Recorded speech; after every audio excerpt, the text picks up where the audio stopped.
நீ வேணா எழுதி வச்சுக்க. இன்னைக்கு விளையாண்ட 2 டீம் வந்து ஒண்ணு ஃபைனல்ல இருக்கும். இல்லன்னா ஆர்சிபி இருக்கும். 4வதா அந்த டீம் யாரு அப்படின்னு சொல்லிட்டு எனக்கு தெரியல. உங்களுக்கு தெரிஞ்சுச்சுன்னா நீங்க வந்து கமெண்ட் பாக்ஸ்ல சொல்லுங்க. இப்ப நடந்த சீசன்ல இன்னைக்கு 40வது போட்டின்னு நினைக்கிறேன். நான் ரொம்ப எதிர்பார்த்த போட்டி எது அப்படின்னு இந்த போட்டிய தான் சொல்லுவேன். ராஜஸ்தான் ராயல்ஸும் பஞ்சாப்பும் எப்படி மோத போறாங்க? எப்படி அடிச்சுக்க போறாங்க? அப்படின்னு சொல்லிட்டு. ஏன்னா 2 சைடு இருக்க ஓப்பனர்ஸ் வந்து பார்த்தீங்கன்னா, காட்டுத்தனமா விளையாடக்கூடியவங்க. ஒருத்தனுக்கு சிக்கிச்சுனா கூட வந்து பாத்தீங்கன்னா 100 போட்டுருவாங்க. எனக்கு இவங்க 2 டீம்ட்ட மட்டும் தான் பவர் பிளேல விளையாடுறது பார்க்கறதுக்கு ரொம்பவே பிடிக்கும். நீங்களும் அத அக்ரி பண்ணுவீங்கன்னு நினைக்கிறேன். இங்கிட்டு பிரயான்ஸ் ஆர்யாவா இருக்கட்டும், சிம்ரன் சிங்கா இருக்கட்டும் விட்டு பிரிப்பாங்க. அங்கிட்டு சூரியவன்சியா இருக்கட்டும், ஜெய்ஸ்வாலா இருக்கட்டும் விட்டு பிரிப்பாங்க. மேட்ச் பார்க்கறதுக்கே அவ்ளோ இன்ட்ரஸ்டிங்கா இருக்கு. அவ்ளோ சூப்பரா இருக்கும். இன்னைக்கு எப்படி இருக்க போகுது அப்படின்னு சொல்லிட்டு தான் ஒரு பால் கூட விடாம ஃபுல்லாவே பார்த்தேன். அவ்ளோ சூப்பரா இருந்துச்சு. மேட்ச்ல நடந்த இன்ட்ரஸ்டிங்கான விஷயங்கள் எல்லாத்தையுமே நம்ம ஃபுல்லாவே பார்த்துடலாம். ஹாய் மக்களே! நான் உங்க ஷியாம். நெறைய பேர் வீடியோ பார்க்குறீங்க. லைக் பண்ணாம பார்க்குறீங்க. லைக் பண்ணிட்டு பார்க்கும்போது இந்த வீடியோ நெறைய பேத்துக்கு ஷேர் ஆகும். முடிஞ்ச அளவு லைக் பண்ணிட்டு பாருங்க. ஹைப் இருந்துச்சு அப்படின்னா, ஹைப்ப தட்டி விட்டு பாருங்க. வீடியோக்குள்ள நம்ம போயிரலாம். அதாவது டாஸ் ஜெயிச்சோனே பவுல் பண்றோம் அப்படின்னு சொல்லிட்டு வந்து பார்த்தீங்கன்னா, இவர் சொன்னாப்ல ரியான் பராக். உண்மையிலே யங்ஸ்டரா இருக்காரு. கேப்டன்சி அவ்ளோ சூப்பரா பண்றாரு. ஹர்திக் பாண்டியா, ருத்ராஜ் நீங்க எல்லாம் அவர்ட்ட கூட பார்த்து கூட கத்துக்கலாம். ஏன்னா டீம் எந்த அளவு வந்து ஸ்ட்ராங்கா இருந்தாலுமே கூட கேப்டன்சி இம்பார்ட்டன்டா இருக்கணும். அது வந்து அவர் சூப்பராவே பண்ற மாதிரி எனக்கு தெரியுது. ஸ்ரேயஸ் ஐயர் ஒரு படிக்கு மேல என்னை கேட்டா அவர் இந்தியன் டீம் கேப்டன் பண்ணலாம். அடுத்து இப்ப சூரியகுமாருக்கு அடுத்து அவர் தான் அப்படின்னு பேச்சுவார்த்தை நடந்துட்டு இருக்கு. ஹோப்லி அவரை கொண்டு வந்தீங்க அப்படின்னா அந்த தங்கத்தை தூக்கிட்டு வாங்கன்ற மாதிரி எல்லா கப்பையும் வந்து பாத்தீங்கன்னா சூரியகுமார் ஆகட்டும், ரோஹித் சர்மா, விராட் கோலி நிறைய கப்பை நமக்கு வாங்கி கொடுத்தாங்கல்ல, கான்ட்ரிபியூட் நிறைய பண்ணாங்க. அந்த மாதிரி ஸ்ரேயஸ் ஐயர் கண்டிப்பாவே பண்ணுவாரு. எல்லா ஃபார்மெட்லயும் ஆடக்கூடியவர்.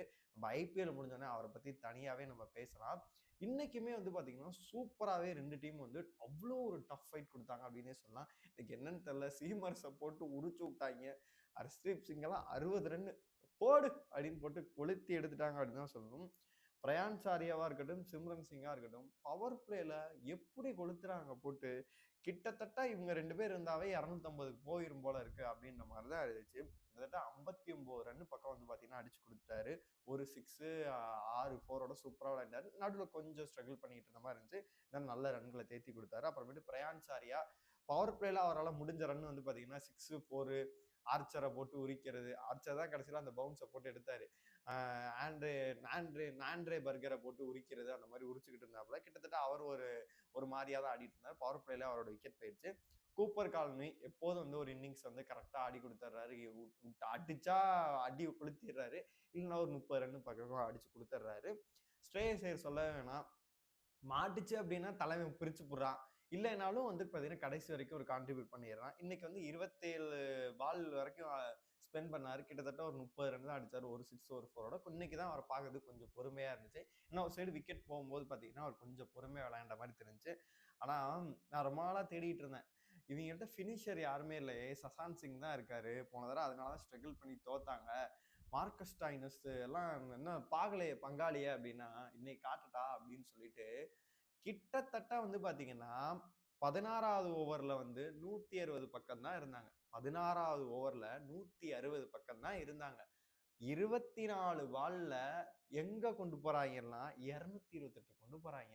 அந்த அடி உரி உரின்னு உரிச்சது யாரு அப்படின்னா ஒரே ஒரு ஆள் தான், மார்க்கஸ் ஸ்டாயினஸ். விட்டு பிரிச்சுட்டான். 22 பால்ல 6 சிக்ஸ் 4 4ஓட கொளுத்தி எடுத்துட்டாப்புல. அவரே முடிச்சிட்டாரு அப்படின்னு தான் சொல்லணும். ஓவராலா பார்க்கும்போது ராஜஸ்தான் பவுலர்ஸ் எல்லாத்தையும் வந்து அங்கங்க வந்து பார்த்தீங்கன்னா ஃபினிஷிங்லாம் போட்டு பிரிச்சு எடுத்துட்டாரு அப்படின்னு தான் சொல்லணும். ஆர்ச்சர் 40 ரன் கொடுத்தாப்புல. ஆண்ட்ரே பர்கர் ஓவர்லாம் பிரிச்சுட்டாங்க. பவர் பிளேலையும் பிரிச்சுட்டாங்க, கிளைமேக்ஸ்லயும் பிரிச்சு 59 ரன்கள். பார்க்கவே வந்து பாவமா இருந்துச்சு. அப்புறம் யுவராஜ் பிஜு சர்மா வந்து பார்த்தீங்கன்னா இன்னைக்கு வந்து கொஞ்சம் சூப்பராகவே போட்டிருந்தாரு. அவருக்கு வந்து இன்னைக்கு ஒரு 2 விக்கெட் வந்து பக்கம் கிடைச்சிருந்துச்சு அப்படின்னு தான் சொல்லணும். ஜடேஜா அந்த டீம்ல இருக்காரா? பேட்டிங்கும் அந்த அளவு இதாக மாட்டேங்குது. பவுலிங் பார்த்தீங்கன்னா 4 ஓவர் கொடுக்குறாங்க. ரன்கள் கொடுத்தாலும் விக்கெட்டுகள் அந்த அளவு இல்லை. என்னை பொறுத்த சிஎஸ்கேல இருந்தப்போ அவர் அடிக்கடி பார்த்த மாதிரி இருந்துச்சு. இங்க பவர் பிளேலையும் வந்து பார்த்தீங்கன்னா ஓவர் அந்த அளவு இதாக மாட்டேங்குது. என்னை பொறுத்த ஃபீல்டிங்லாம் முன்னாடி தூக்கி தூக்கி போடுவார். அவரை பார்த்துக்கிட்டே இருப்போம் நம்ம சிஎஸ்கேல இருந்தப்ப. எனக்கு மட்டும் ஃபீல் ஆகுதா இல்லை உங்களுக்கு ஃபீல் ஆகுதான்னு சொல்லுங்க. எனக்கு ரொம்ப ஜடேஜா அந்த சீசன்ல ஐபிஎல்ல இல்லாத மாதிரி தோணுது. உங்களுக்கு தோணுச்சுன்னா கமெண்ட் பாக்ஸ்ல சொல்லுங்க. என்னைய பொறுத்த வரைக்கும் ராஜஸ்தான் வந்து இதை அடிக்கக்கூடிய டோட்டலா தான் நான் பார்த்தேன். அடிச்சுட்டு ஓப்பனிங்கே பவர் பிளேலே விட்டு சூரியவன்சினை 100 போட்டு முடிச்சு விட்டுறாப்புல. ஆரஞ்சு கேப் எவனுக்கு கொடுக்க மாட்டேன். எமர்ஜிங் பிளேயர் எல்லா பிளேயரும் இந்த தடவை நான் தான் அப்படின்ற மாதிரி விளையாண்டுட்டு இருக்காரு. விரைவில் இந்தியன் டீம் வந்து டெபியூ பண்ண போறாரு. அதுக்காக நம்ம காத்து பார்த்துருப்போம்.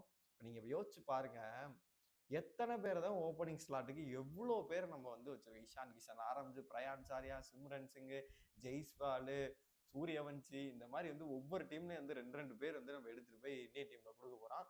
அவங்கெல்லாம் கண்டிப்பா மிகப்பெரிய ஒரு ஃபியூச்சர் இருக்கு அப்படின்னே சொல்லலாம். அதனால எஸ்எஸ்சி ஜெய்ஸ்வால் ஒரு சைடு கொளுத்துறாப்ல, இங்கிட்டு பாத்தீங்கன்னா சூரியவன்சி போட்டு பிரிக்கிறாப்ல. பவர் பிளேலே ஆல்மோஸ்ட் வந்து பாத்தீங்கன்னா எவ்வளவு ரன்களை வந்து அவங்க தேத்தி கொடுக்க முடியுமோ தேத்தி கொடுத்துட்டாங்க. இவரு ஒரு 51 ரன் அடிச்சிட்டாரு. சூரியவன்சி அவரோட வேலையை வந்து பாத்தீங்கன்னா கிட்டத்தட்ட ஒரு 10 பால் 20 பால் தான் அட்டன் பண்ணுவாரு. அதுக்குள்ளே எவ்வளவு சிக்ஸ் அடிக்க முடியுமோ அடிச்சு வந்து முடிச்சு விட்டு போயிட்டாப்ல. கிட்டத்தட்ட 5 சிக்ஸ் அங்கேயே அடிச்சு முடிச்சிட்டாரு. அவரோட ஹர்ஷ்தீப் சிங் அவரோட விக்கெட் எடுத்தாலுமே அப்புறம் ஒரு ஓவர் வந்து பாத்தீங்கன்னா பிரின்னு பிரிக்க ஆரம்பிச்சிச்சு. போன சீசன் வந்து ஒரு விஷயத்தை ஞாபகப்படுத்தி பாருங்க. ஓப்பனிங்ல வந்து இவங்க 2 பேரும் நல்லா ஆடுவாங்க. ஆஃப் ஆஃப் த சீசனுக்கு அப்புறமேட்டு தான் சூரியவன்சி வராரு. அதுக்கு முன்னாடி வந்து பாத்தீங்கன்னா சஞ்சு சாம்சனுக்கு வந்து இன்ஜுரியா இருந்துச்சு. கையில இன்ஜுரின்னு நினைக்கிறேன். இன்ஜுரிக்கு அப்புறம் போனாரு. அப்புறமேட்டு ரியான் பராக் கேப்டன்சி எடுத்தாரு. ஒரு மாதிரி சொதப்பிக்கிட்டு இருந்தாங்க. எனக்கு நல்ல ஞாபகம் இருக்கு. ஜெயிக்க வேண்டிய மேட்ச் வந்து சேஸ் பண்ண முடியாம 1 ரன் வித்தியாசத்துல 2 ரன் வித்தியாசத்துல ஜெயிக்க வேண்டிய மேட்ச் வந்து தோத்துக்கிட்டே இருப்பாங்க சேஸ் பண்ண முடியாம. அதுக்கு என்ன காரணம் அப்படின்னா இவரை நம்புவாங்க. இன்னைக்கு வந்து ஒரு வழியா வந்து பாத்தீங்கன்னா அவரை வந்து டிராப்பே பண்ணிட்டாங்க. அதனால சேஸ் பண்ண முடியாம வந்து அவ்வளோ தவிப்பாங்க.